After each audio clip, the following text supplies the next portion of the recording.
Francia, una nación regida por la grandeza y el imperio que nos ha legado algunos de los mayores logros de la ingeniería de toda la historia. Francia estuvo regida por gobernantes que se arrogaban atributos divinos y que llevaron el arte de la guerra por todos los confines de Europa. Su empeño por la perfección obligaba a sus construcciones a adoptar proporciones inimaginables. Notre Dame es una estructura de una innovación portentosa. Pero su retorcida extravagancia los condujo a la revolución, llevando al imperio al borde de la ruina. De aquel caos surgió un conquistador histórico. Napoleón era una fuerza de la naturaleza. Su único objetivo, un imperio a la altura de Roma.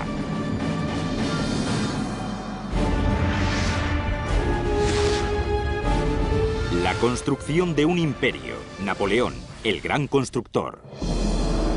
1163, París. Una legión de trabajadores tirando de un sinfín de bloques de piedra desfilan por la Île de la Cité, una isla en medio del Sena.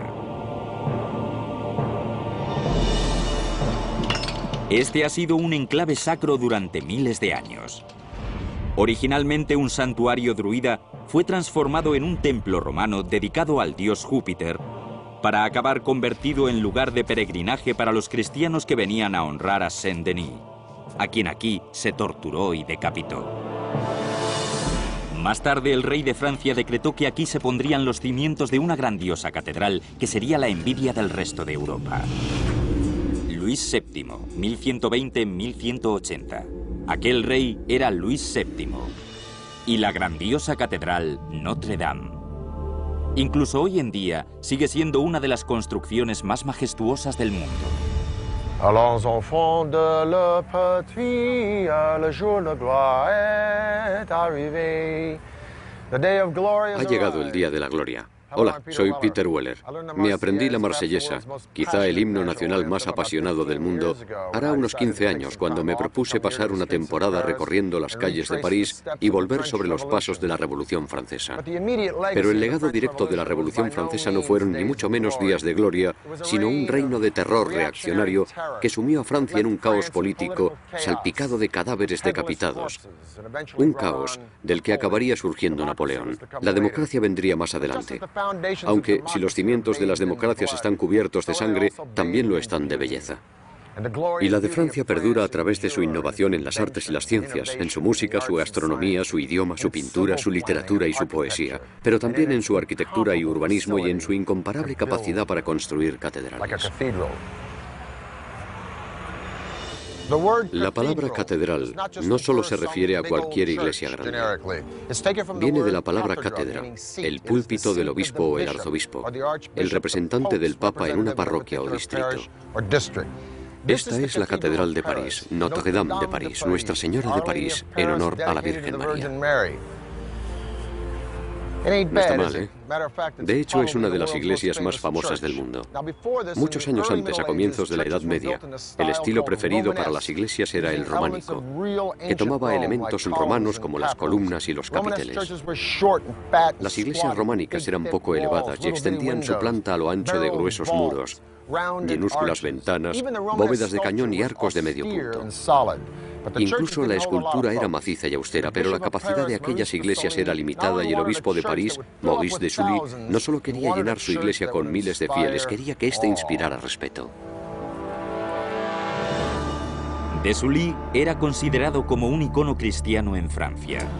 Tras años de sangrientas contiendas, él y Luis VII buscaban consolidar su control sobre los terrenos feudales del país.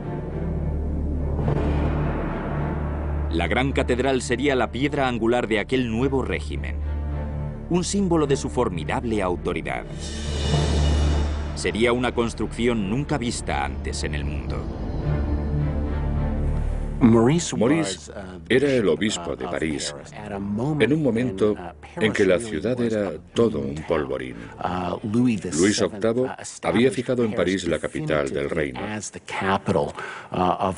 Maurice quería un edificio que respondiera a aquel estatus de la ciudad y que fuera digno de hombres de tal riqueza y poder.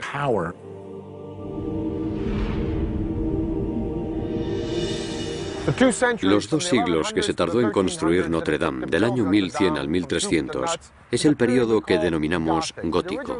En origen, gótico era un término peyorativo, pero no tiene nada que ver con esos chicos que van vestidos de negro y se maquillan la cara.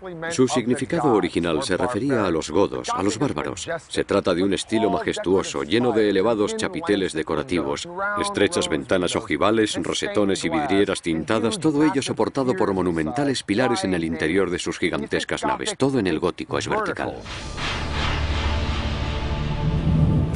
Una de las características del gótico es el concepto del espacio, de la escala. Además, el énfasis en la iluminación, tanto de la estructura como del interior, a través de las vidrieras tintadas, ofrecía a los fieles una nueva visión, una nueva imagen del cielo. Notre Dame tendría la extensión de un campo de fútbol y sus muros superarían los 30 metros de alto. Sería tan grande que engulliría la antigua iglesia de Desully, que siguió dando la misa durante los primeros años de la construcción de Notre Dame. Los andamiajes permitían subir las herramientas y materiales más pesados, como los puntales de madera y los mampuestos para armar las bóvedas. Para izar grandes pesos se recurría a una ingeniosa grúa accionada a mano que se montaba encima de los andamiajes. 1 o 2 hombres se montaban en la grúa y subían los materiales, un poco como en las ruedas de los hámsteres. Miles de trabajadores dedicaron toda su vida a la construcción de estos muros. Al parecer, cada mampostero tenía una marca que tallaba en las piedras. Así se les pagaba por cada piedra. Uno se suele hacer una idea más romántica, como si cada piedra fuera una plegaria esculpida a mano. Pero en realidad todo era más pragmático. Sin trabajo no había dinero. Se necesitaron tantas toneladas de piedra que incluso se extendió una práctica en la que nobles y plebeyos se colocaban los arreos y tiraban ellos mismos de los carros para transportar las piedras y buscar así la absolución. Al contrario que en Roma, en el Renacimiento e incluso en la actualidad, donde la arquitectura responde a proporciones matemáticas, en el gótico la construcción era acumulativa. Algunas de las iglesias se dibujaban en el mismo suelo y se les iban añadiendo alturas. No es que no tuvieran un proyecto, sino que si cometían un error, añadían un pilar, un muro o un arco apuntado. El problema fue que, además de la tremenda presión ejercida por el peso de las piedras, puesto que se construía en vertical, también había que tener en cuenta la presión del viento. Se vieron obligados a buscar una nueva solución arquitectónica, una estructura novedosa, el arco arbotante. El arbotante es una especie de medio arco que desplaza el peso hacia afuera y hacia abajo. Notre Dame era tan majestuosa que inició una moda de edificios góticos por todo el norte de Europa antes incluso de haber sido terminada.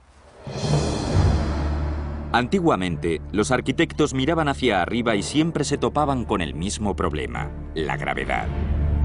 El peso aplastante de una techumbre de piedra ejercía una presión excesiva en los muros.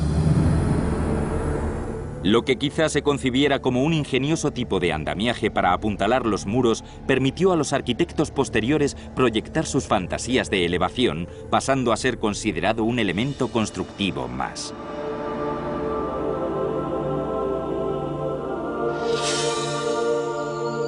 Gracias a este apoyo, los muros de contención podrían albergar enormes huecos para las gigantescas vidrieras que antes hubieran sido impensables debido a la fragilidad de las paredes.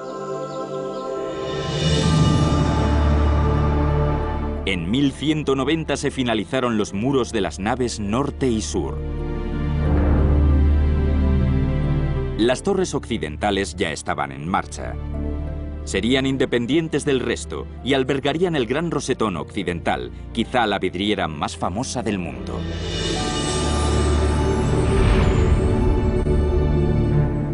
En 1196, a pesar de su deteriorada salud, de Sully estaba decidido a hacer de Notre Dame la catedral más extraordinaria de Europa, aunque él no estuviera allí para verlo. En su testamento, Maurice de Sully donó dinero para el tejado de la catedral. Gracias a su generosidad, dejó su huella en la iglesia que tanto amaba. La catedral de Notre Dame se terminó a mediados del siglo XIV, casi 200 años después de la colocación de la primera piedra. Era el símbolo de un imperio en alza. Su grandeza y su belleza eran un presagio del poder y la gloria que estaban por llegar. Pero antes el imperio vería cómo uno de sus monarcas hacía tambalear sus cimientos.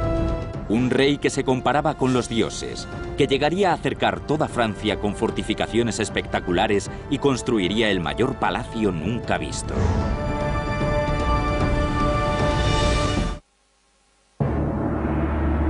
(1648). Francia tiene una nueva familia real, la Casa de los Borbones. El país acaba de dejar atrás siglos de sangrientas contiendas y devastadores brotes de peste. El nuevo rey ni siquiera había cumplido los 10 años. Su nombre era Luis XIV. Luis subió al trono en una época en la que los nobles, que habían perdido su pulso por el poder, no estaban dispuestos a olvidar. Con un niño al mando vislumbraban una oportunidad. La sublevación de los nobles obligó al joven Luis y a su familia a esconderse hasta que pudieron recuperar el control. Y Luis juró que nunca dejaría que su autoridad fuera puesta en entredicho. Luis XIV, 1638-1715. A medida que el niño crecía, también lo hacía su afamado gusto por la extravagancia, en especial por los gigantescos proyectos arquitectónicos. Luis estaba decidido a construir un monumento no a Dios, como podía ser Notre Dame, sino a sí mismo. En un cambio radical con el pasado, Luis se hizo con el control absoluto al llevar la corte fuera de París, hasta un pequeño pueblo a 21 kilómetros al sur, un pueblo llamado Versalles.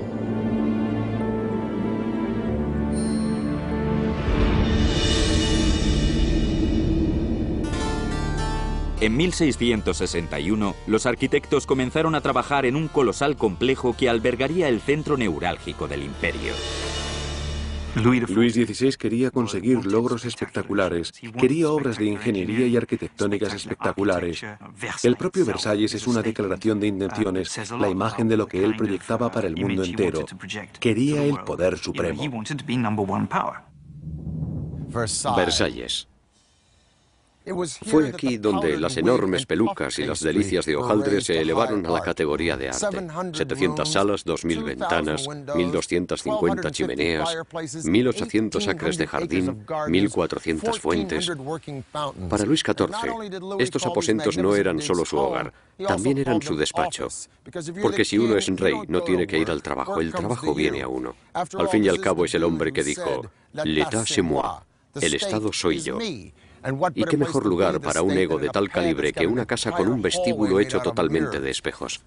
En Versalles, un paseo por la alfombra roja era más bien una maratón. En 1862 se concluyó la construcción de lo que se convertiría en el símbolo del poder y la gloria del antiguo régimen.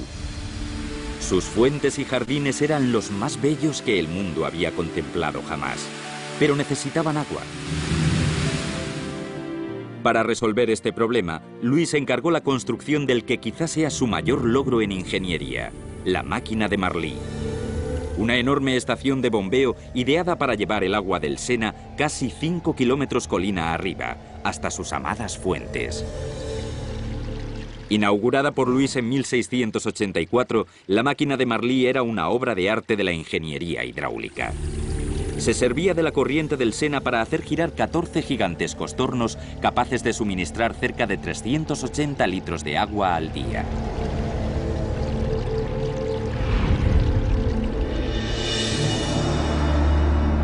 En su imaginación, Luis había trascendido la mera mortalidad hasta el punto de identificarse con Apolo, el dios griego del sol. Llegó incluso a adoptar el nombre de el Rey Sol.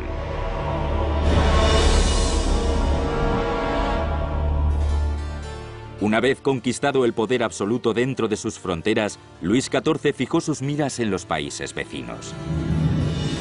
Luis XIV fue un agresor dentro de una Europa en la que Francia ya era el principal poder.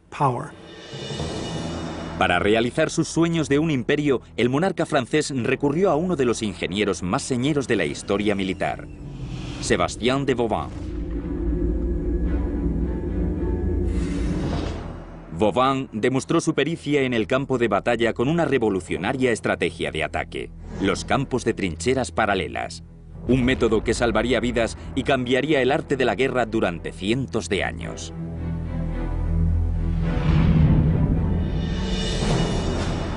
En 1673, Vauban sometió su método de las trincheras a la prueba definitiva.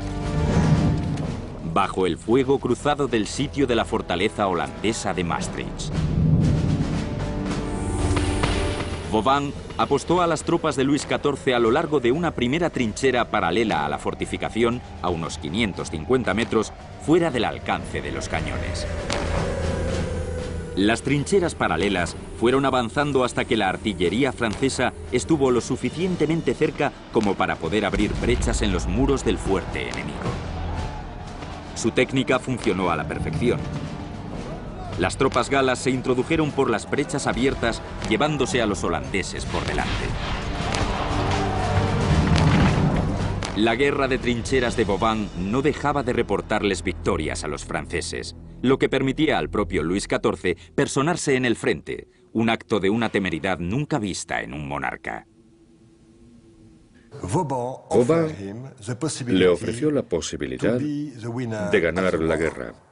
Los más bellos ataques elaborados por Vauban eran los que el rey presenciaba en persona. Cada primavera, el monarca solía guiar a su ejército hacia el asedio de enclaves fronterizos, llevándose a gran parte de la corte consigo, incluida su consorte y su amante. Las tácticas de asedio de Vauban ayudaron a Luis XIV a ampliar las fronteras de Francia. Su genio defensivo construyó y reconstruyó 300 fuertes en torno al país para bloquear por completo las posibles ofensivas extranjeras. En la antigua Roma, las formas geométricas que gozaban de un prestigio casi divino por su precisión y simetría eran el círculo y el cuadrado. Es lo que hoy en día denominamos planta central. Fue esta planta central en lo que Vauban se inspiró para construir un fuerte, solo que en forma de estrella. Pero lo genial de Vauban era que podía adaptar sus fuertes a cualquier terreno. Aprovechaba valles, ríos y colinas para incrementar la eficacia de fosos, trincheras y muros.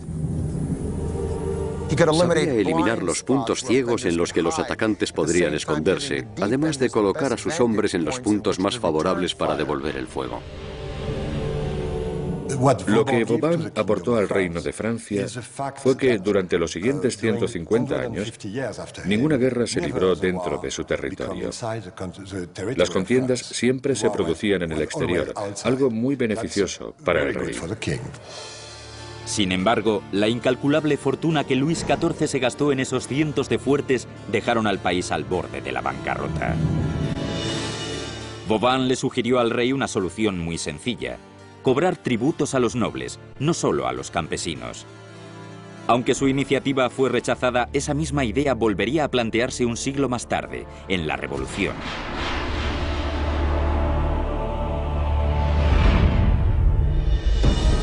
Pero en aquel momento Luis XIV era el monarca más poderoso sobre la faz de la tierra. Con su expansión europea en marcha, se propuso dominar los mares mediante un corredor que uniría el Atlántico con el Mediterráneo. Un corredor que nadie creía fuera posible construir.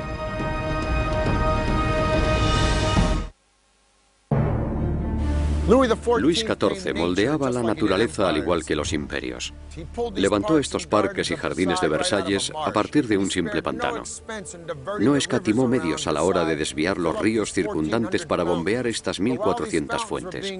Pero mientras todo esto se diseñaba, un recaudador del impuesto llamado Pierre-Paul Riquet tenía sus propias ideas sobre el agua. Su sueño era conectar el mar Mediterráneo con el Atlántico Norte mediante un canal que atravesaría toda Francia. La influencia de Francia durante el reinado de Luis XIV fue tal que el francés se convirtió en la lengua habitual en las altas esferas de la cultura europea y en la diplomacia entre sus monarquías. Pero Luis XIV detestaba depender de dichas monarquías, en especial de la española, para acceder al océano Atlántico a través del Mediterráneo. Ese pequeño problema iba a ser precisamente el que resolvería el recaudador de impuestos Pierre-Paul Riquet gracias al Canal du Midi, que no solo conectaría el Mediterráneo y el Atlántico, sino que pondría los cimientos de la revolución industrial del siglo XIX, en la que contar con un canal era imprescindible para cualquier nación que quisiera llenar sus arcas.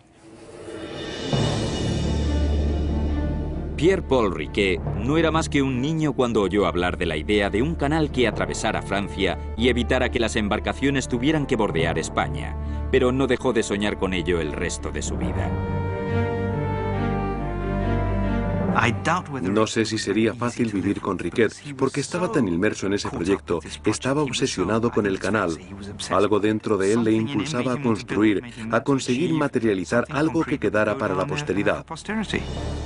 En 1662, a los 52 años, tras amasar una fortuna privada con el lucrativo negocio de la recaudación de los tributos reales, Riquet estaba listo para abandonar su cómodo retiro e ingresar en los anales de la ingeniería. Riquet daría la solución a uno de los desafíos arquitectónicos más enervantes del siglo: cómo mantener un canal lleno de agua. Riquet descubrió una serie de ríos que podrían encauzarse para proveer de agua al canal en sus tramos más elevados, pero para ello necesitaría controlar el flujo de agua todo el año. Riquet sabía que ese agua se evaporaría durante el verano, así que habría que almacenar una gran cantidad en algún embalse.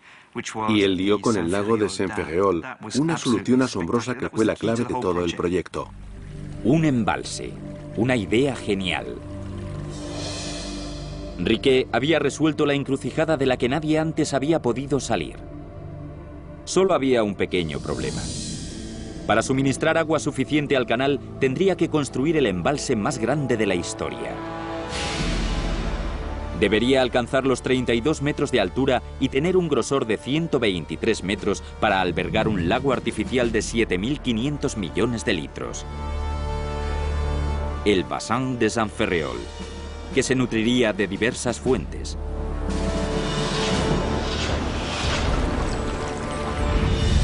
Aquello podría sonar bien sobre el papel, pero solo había un hombre en el mundo con suficiente dinero como para sufragar el aventurado proyecto de Riquet. Para llegar hasta el rey, Riquet tuvo que pedir audiencia con su todopoderoso ministro de Finanzas, Jean-Baptiste Colbert. Esbozó su propuesta y se la expuso a Colbert. Este supo reconocer inmediatamente el potencial de esta iniciativa para generar beneficios y engordar las arcas del Estado. El rey también vio con buenos ojos la idea de Riquet. El canal sería un gran proyecto digno de su reino. Luis XIV tuvo plena conciencia del potencial de la arquitectura para generar una imagen que personificara no solo su autoridad personal y su estatus, sino también el del reino que gobernaba.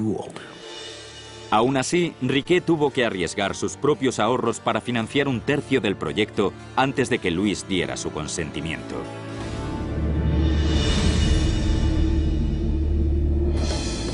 En 1666, sin conocimientos previos de ingeniería, Riquet se lanzó a la osada tarea de construir su gigantesco canal.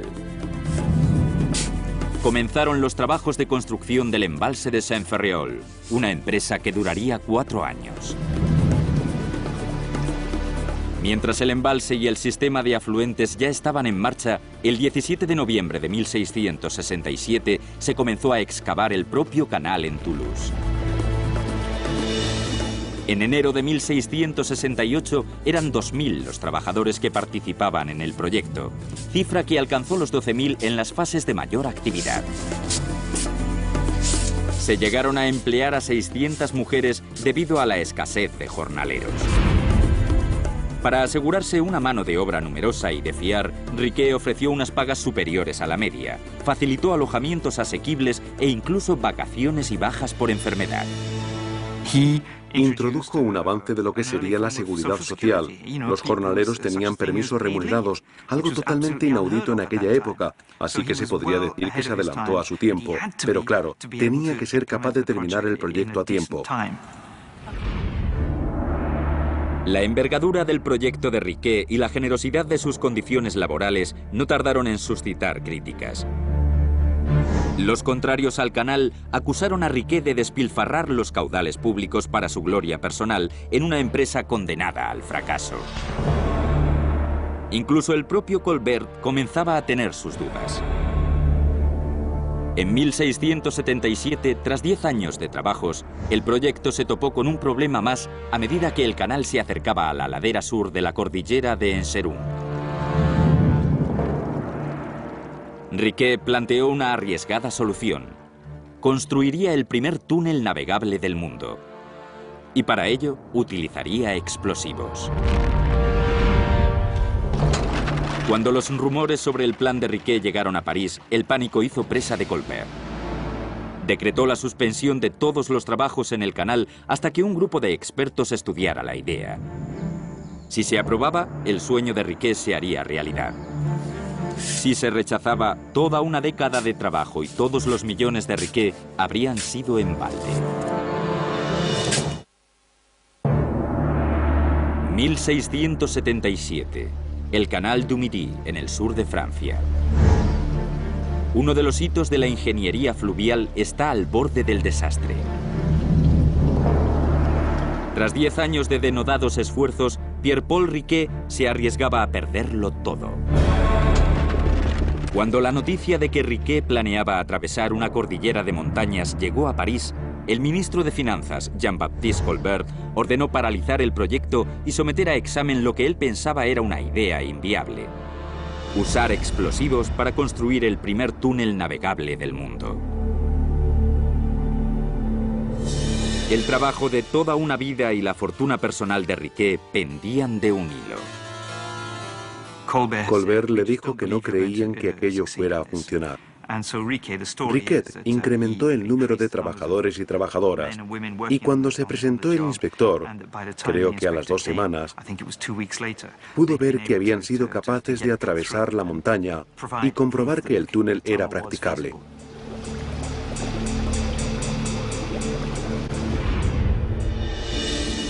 Durante 15 años, Riquet se había enfrentado a todos los obstáculos imaginables planteados por la naturaleza y por el hombre para construir su amado canal. A los 76 años estaba exhausto.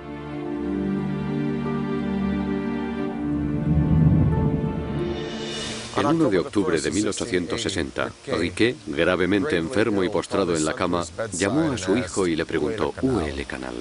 ¿Dónde está el canal?». Su hijo le respondió que ya estaba a menos de 5 kilómetros del mar. El canal se dio por finalizado 8 meses después de la muerte de Riquet. 8 meses impidieron a su creador ver su obra finalizada. El 15 de mayo de 1681, el Canal du Midi entró en funcionamiento.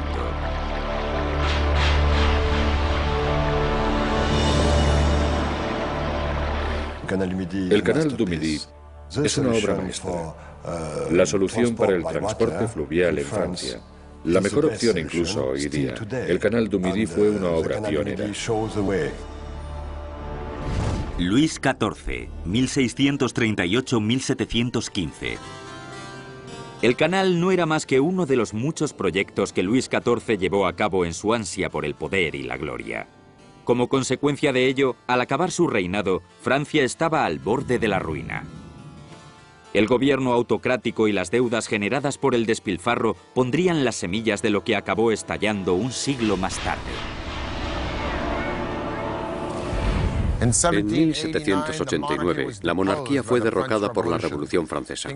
El rey Luis XVI y María Antonieta fueron decapitados en la Place du Roi. Pero el reino del terror se volvería contra sí mismo. Danton, Robespierre y el resto de los padres de la revolución serían asesinados en sus bañeras o en la propia guillotina. De todo aquel caos surgiría un joven y brillante general de Córcega que conduciría a Francia a una nueva era, la era del imperio. En 1795, un joven oficial de una pequeña isla del Mediterráneo estaba a punto de intentar hacerse con el poder por primera vez. París aún se estaba recuperando tras el trienio de sangrientas revueltas que había dejado la Revolución Francesa. El reinado de este joven oficial cautivaría la imaginación de los franceses y le catapultaría a la escena mundial como uno de los más grandes conquistadores de la historia. Su nombre era Napoleón Bonaparte.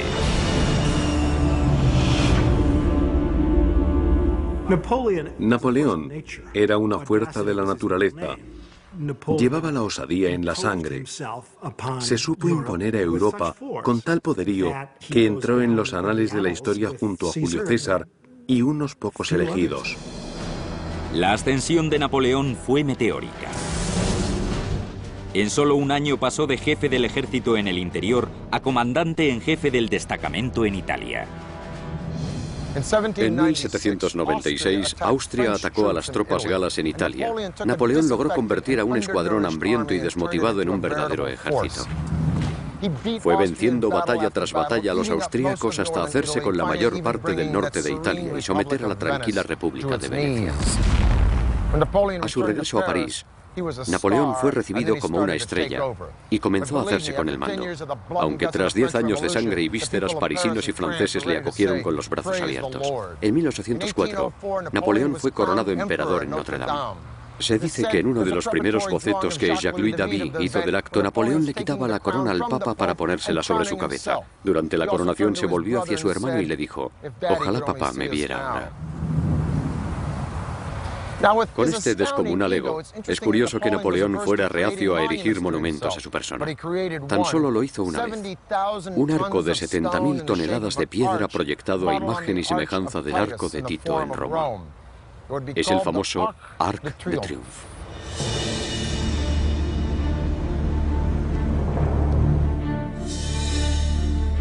En 1809, Napoleón decidió que sería el arquitecto François Salgrand quien diseñaría su Arco del Triunfo. Para su ubicación, Napoleón eligió la Place de l'Étoile, al final de la Avenida de los Campos Elíseos. La estructura se limitaría a un sencillo arco con un corredor abovedado de casi 30 metros de alto y 15 de ancho. En total, tendría una altura de 50 metros y una anchura de 45, el doble que su fuente de inspiración en el Foro Romano.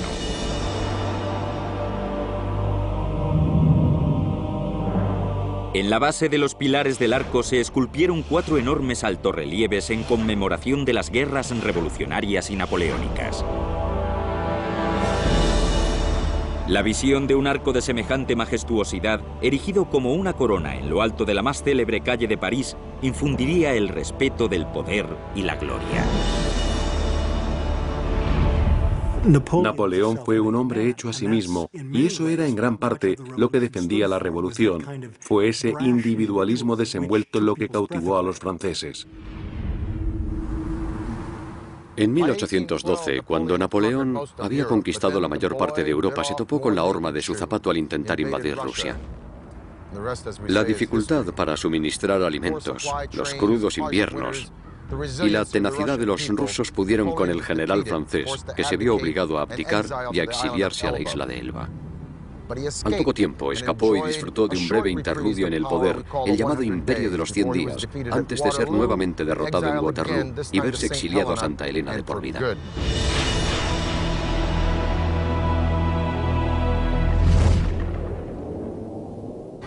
Quizá por el respeto reverencial que los franceses sentían por Napoleón, siguieron trabajando en el Arco del Triunfo hasta su finalización en 1836. El arco se levantaría como un emblema de Francia, hasta que una extraña y esquelética figura de acero cambiaría el concepto del paisaje urbano para siempre. El Arco del Triunfo se cerniría sobre París otros 50 años antes de sucumbir a una torre que cautivó la imaginación del mundo. En 1889, París vería nacer uno de los monumentos más memorables y sobrecogedores del mundo: la Torre Eiffel. Tras la caída de Napoleón, Francia sobrevivió a 3 sangrientas revueltas en una turbulenta transición desde las monarquías e imperios hasta la democracia. La década de 1880 marcó el cenit del Imperio francés, una superpotencia colonialista que llegó a abarcar 1/3 de África, Indochina y una extensa franja del Caribe. La Exposición Universal de París de 1889 fue concebida para celebrar el centenario de la Revolución y establecer una nueva y gloriosa época para Francia. El gobierno galo eligió un extraordinario eje para la exposición: una fabulosa torre de 300 metros, todo un símbolo del optimismo y la confianza nacional. El ministro de Comercio, Édouard Lacroix, veía en ella un símbolo del progreso, en torno al cual, según sus palabras, la humanidad describía una espiral ascendente. El concurso para su diseño recogió 100 propuestas, incluida la de la firma de ingenieros de Gustave Eiffel.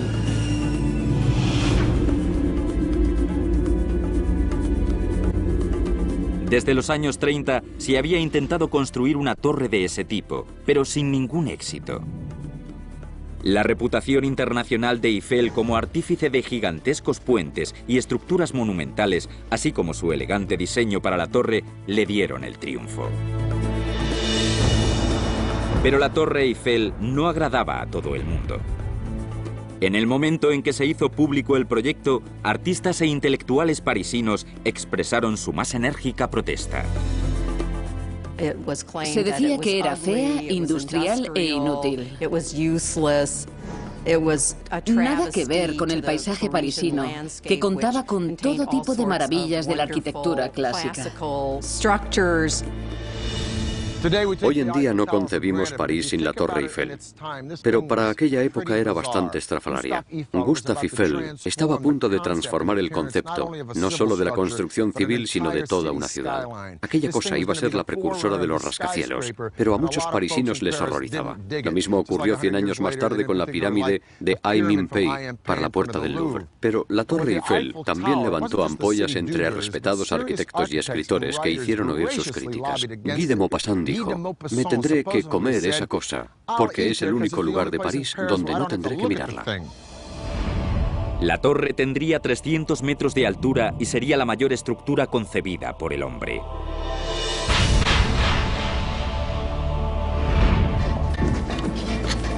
Cuando en enero de 1887 Eiffel excavó en el campo de Marte, en la orilla izquierda del Sena, se encontró con el primer problema. Las muestras del suelo donde se ubicarían los 2 pilares eran húmedas y poco consistentes. Un escollo importante para una estructura de 7.000 toneladas. Como solución, Eiffel propuso una innovadora técnica para anclar su enorme torre. En los cimientos de la orilla hizo enterrar cámaras de hierro herméticas, o caissons, para que los obreros pudieran excavar bajo el nivel del agua hasta encontrar una base de material sólido. Los cimientos se construyeron en diagonal para que las 4 colosales columnas ejercieran su empuje en los ángulos adecuados de los bloques de cimentación. Eiffel demostró su genio para la innovación con su diseño de los asentamientos cilíndricos que soportarían las columnas. En cada uno de ellos colocó un pistón hidráulico para poder alinear las columnas con mayor precisión una vez erguidas. Pero Eiffel aún tenía que enfrentarse al mayor de los retos: el viento. Y su solución sería determinante en todos y cada uno de los rascacielos que se construirían a continuación. Todos los grandes arquitectos del siglo XX seguirían sus pasos. Eiffel era una autoridad en los estudios de aerodinámica de bastidores en altura, pero incluso él estaba construyendo sobre la nada. Eiffel se sirvió de una serie de pilares entramados diseñados al milímetro para que sus bordes curvados hacia adentro mitigaran los efectos del viento. Según su diseño, la torre nunca oscilaría más de 10 o 12 centímetros por mucho que soplara el viento.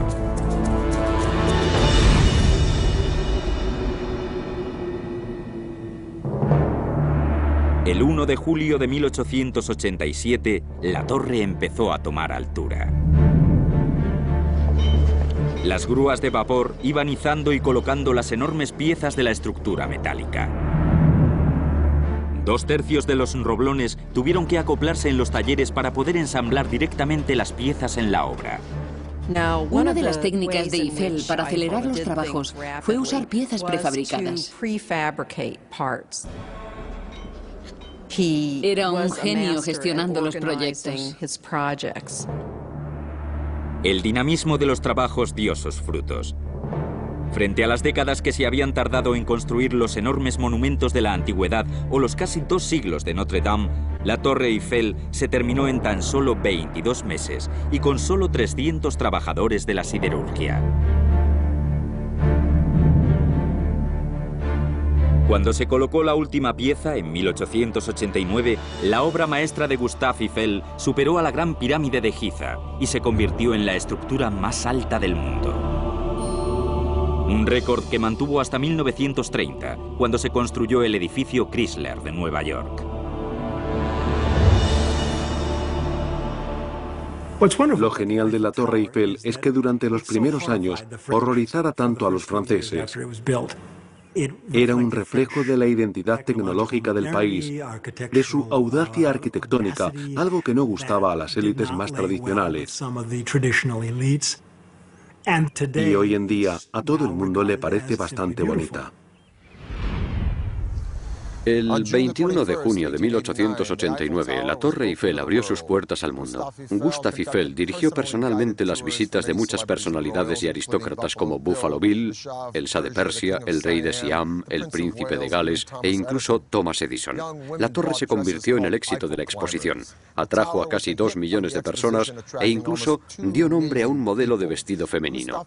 Gustave Eiffel, que había financiado casi el 80% del proyecto a cambio de los beneficios de todas las concesiones, no tardó más que un año en recuperar su inversión.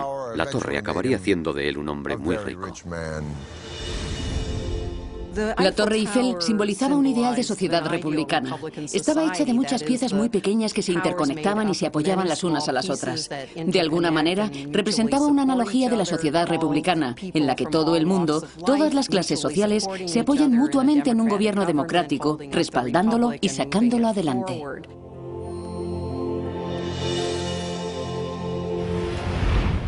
A pesar de los gruñones que son los taxistas de París, me encanta esta ciudad y me encanta Francia. Y al fin y al cabo, los taxistas son gruñones en todas partes. Si pudiera retroceder al pasado, algunas de las cosas que haría sería pasar un fin de semana en Versalles con Luis XIV, tomarme un café con uno de mis ídolos personales, Víctor Hugo, ver pintar a Cézanne o esculpir a Rodin. Pero como no puedo, me contento con tomarme mi café admirando el rosetón de Notre Dame, las vidrieras de la Catedral de Chartres o divisando la Torre Eiffel y preguntándome cómo lograron que ni siquiera en los mayores puntos de presión esa cosa llegue a soportar 1 kilo por centímetro cuadrado. La elegancia, el estilo y la sofisticación de los franceses ha pervivido desde Carlomagno hasta el siglo XXI. ¿Cómo lo han hecho? Hay quien dice que es arrogancia, pero yo creo que es confianza. Vive la France. Desde la ciudad de las luces, Peter Weller.